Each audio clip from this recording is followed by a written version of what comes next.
the ancient city of Perge. In the heart of southern Turkey, where the mountains open onto a wide, fertile plain, lies a forgotten giant of the ancient world. A city older than the Roman Empire, older than the philosophies of Greece.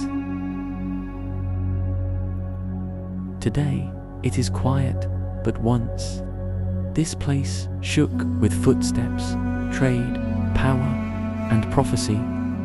Legend says Perge was founded by heroes returning from the Trojan War. Archaeology tells us something even older.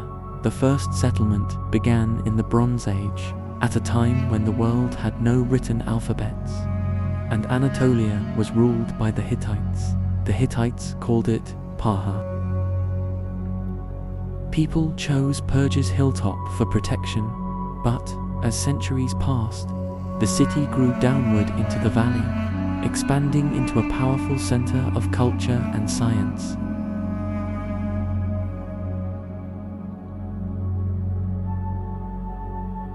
Long before Rome even existed, Perge was already trading, farming, designing water systems that would later amaze empires.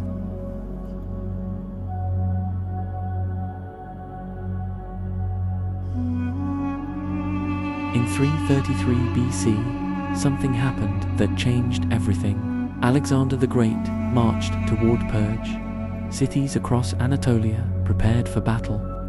But Perge did something extraordinary. They opened their gates without resistance. No walls breached, no siege, just a calm surrender to a rising world power. Alexander passed through the city, and in doing so, he tied Perge's destiny to the future of Hellenistic culture. Greek art, architecture, and philosophy flowed into Perge like a river, and the city flourished. Centuries later, the Romans arrived, and Perge reached its true golden age. The wide colonnaded street you can still walk on today, the monumental gates, the massive stadium that once held over 12,000 people, the incredible bathhouses, all of it was built during this period.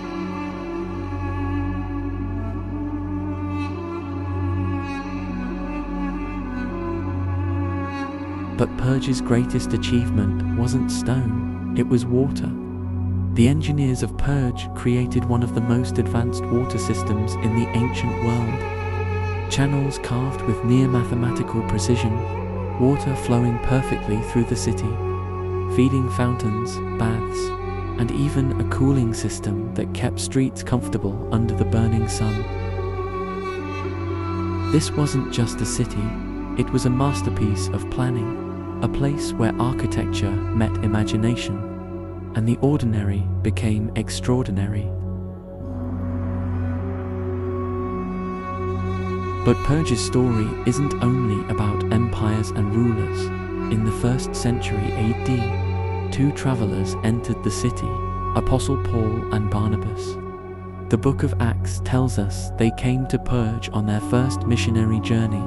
Here, Paul preached one of his earliest messages. In a city filled with temples, scholars, traders, and travelers from every corner of the ancient world. Imagine the scene. Roman columns rising into the sky, marketplaces echoing with voices, and one man standing amid it all, preaching a message that would spread across the world. Perge became part of the early Christian story, a crossroads of faith and culture. But no empire lasts forever. Over time, the river that fed Perge's economy shifted its course. Trade routes changed, harbors filled with silt, earthquakes struck, and the city began to fade. Streets emptied, markets quieted, temples cracked and crumbled. A city that once glowed with life became a monument of silence. Today, the ruins of Perge remain remarkably preserved. One of the best surviving Roman cities in the world, walk between its columns, Listen to the wind move through ancient stones, and you can still feel the weight of the centuries, the footsteps of Alexander, the prayers of Paul, the brilliance of Roman architects, and the quiet endurance of a city that refused to be forgotten, Perge.